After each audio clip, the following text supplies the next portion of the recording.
Hello, good afternoon. I am Raddin Raji Yilma from first year students from Department of Artificial Intelligence in MSc.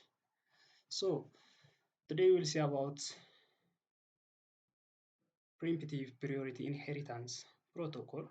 So in this topic we'll discuss about definition of Preemptive Priority Inheritance Protocol, basic priority inheritance protocol, different types of blocking in the protocol, again advantage and the disadvantage of preemptive priority inheritance protocol. So we will focus on this elements specifically. So please follow or listen me up to the end. So let us discuss our topics. When we come to preemptive priority inheritance protocol, first we have to know, we should have to know the term priority. What does it mean? Or priority means? So priority means an integer, a number, or it is associated with each processes. Priority will start from a small integer, will be the highest priority. So every process or a number of process may execute at a time. At that time, there may be deadlock or there may be conflict among these processes. The processor may be confused which process comes first, which process comes last, or which process should be processed first. That is indicated by or determined by priority and priority. So CPU is allocated to process with highest priority. So always priority has great impact on the process.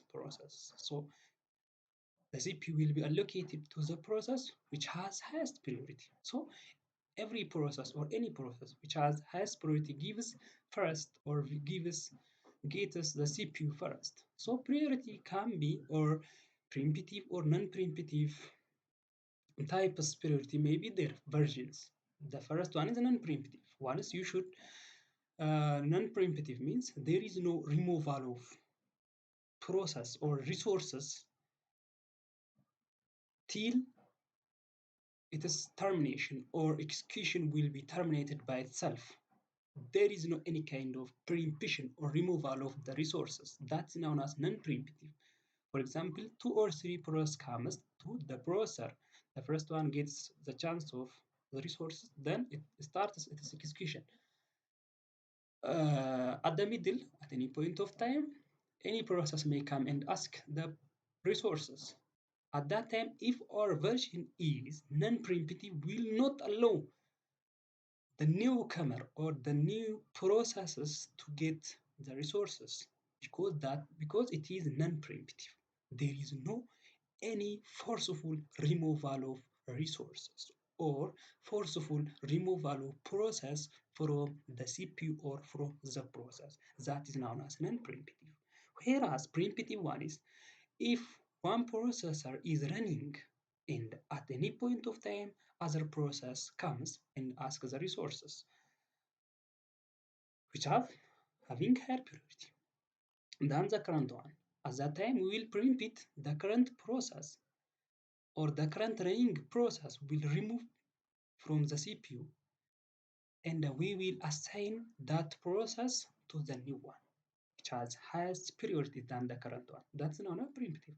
For example, logically, when we are calling with someone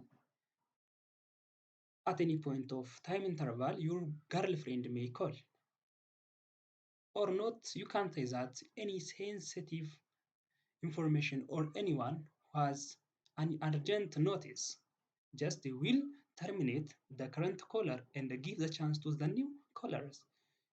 That is known as preemptive priority. So here we will see about definitions. Let's come to the definition part. The first one is priority or preemptive means, as we discussed before, that is using priority can be removed at any point of time when the process has higher priority than the current one. Inheritance means, as you know, it is the process of sharing something from previous or roots. So here one job may access or use the priority of another job in transitive manner. That is known as priority or inheritance. So preemptive is there, removal of resource, again inheritance is there, that is transitive access of one another, again inheritance or protocol means a set of rules. So preemptive priority inheritance protocol, this kind of protocol is used as a solution of priority inversion techniques, which is higher priority tasks can be blocked by lower priority tasks. So do you remember that? Do you remember about priority inversion techniques? Okay, well, you can further read about priority inversion techniques, but let us revise some topics. As you know, priority inversion means higher priority, lower priority task holds the resource that high priority task needs, causing that higher priority task to be blocked by lower. That is inversion or priority inversions. So here priority or preemptive in priority inheritance protocol is a method used in a real-time operating system to prevent priority inversion or blocking of higher priority by lower priority can be eliminated or can be removed by preemptive priority inheritance protocol that is known as PPIP. So PPIP addresses the issues temporarily boosting the priority. So one question is there. As I told you, PPIP or preemptive priority inheritance protocol is a solution to priority inversion. How it can be or how it can be a solution due to that. Here, by temporarily boosting the priority of the task that is holding the resources that another high priority task can execute as soon as the resource becomes available. So once the resource is released, the task's priority is restored to its original. So PPIP addressed by boosting the priority or by inheriting the higher priority of another task. That is known as PPIP. Example, suppose there are three tasks X, Y, and Z with priorities 3 to 1 respectively. Are you with me? So we may have here there are three tasks X, Y, and Z. X priority 3, Y priority 2, Z priority 1 respectively. Task X is holding resources that task Y needs. Task X has higher priority. Look, it is 3. And again, it is holding the resources. At any point of time, Y needs that resource. In this case, Y's priority temporarily boosted to that of tasks X or priority 0. So it can be executed and release the resources. Once task Y releases the resource, its priority is restored. Here, one more thing is you remember that after inheriting or before, first it inherits the priority of another task. After its execution, it will turn it or back to its original priority. So in PPIP, when high priority task needs the resource that is currently being held by lower priority task, the lower priority task priority temporarily rises to higher task level. This ensures that the task, the higher priority task can execute as soon as the resource is released, rather than being blocked by lower. So instead of blocking or being blocked by lower priority task, higher priority task gets the chance to execute it as soon as the resource released. For example, consider a system with two tasks. Task A, high priority, task B, low priority. Task A needs to access shared resource, but it has high priority, but it is currently being held by task B, which has lower priority. Using a PPIP, the priority of the task B is temporarily raised to the same level as task A. They will be equal, or they both of them have high priority, allowing task A to execute as soon as the resource is released. Once the task or the resource is released by B, as soon as immediately task A gets the chance. Once the task A has finished using the resource, the priority of task B is restored to its original level. It will come back or it will return back to its original level. In this way, PPIP ensures that high priority tasks are not blocked by low priority tasks, improving the overall responsiveness predictability of the system. That is one advantage. Ensures that tasks are not blocked by low priority. That is the problem of priority inversion, improving overall responsiveness because high priority tasks will not be blocked by lower. So the system improvements also increases predictability of the system. Again, the, so this is all about the definition of preemptive priority inheritance protocols. Here, there are basic inheritance protocols. If job J blocks high priority J, J inherits the highest priority blocked by J, as I told you before. Inheritance means it is transitive. Transitive in another sense means if J3 blocks J2, J2 blocks J1, J3 would inherit priority of J1 via J2. So in terms of J2, J3 inherits the priority of J1. Clear? Transitive means like this. J3 blocks J2, J2 blocks J1 based on their priority level. Then J3 would inherit the priority of J1 via J2. Clear? When J exits a critical section, I hope you remember that the difference between critical section and non-critical section. Critical section means when part of codes or process using the shared resource is known at that place is critical section. J resumes the priority it had point entry into critical sections. That is inheritance protocols.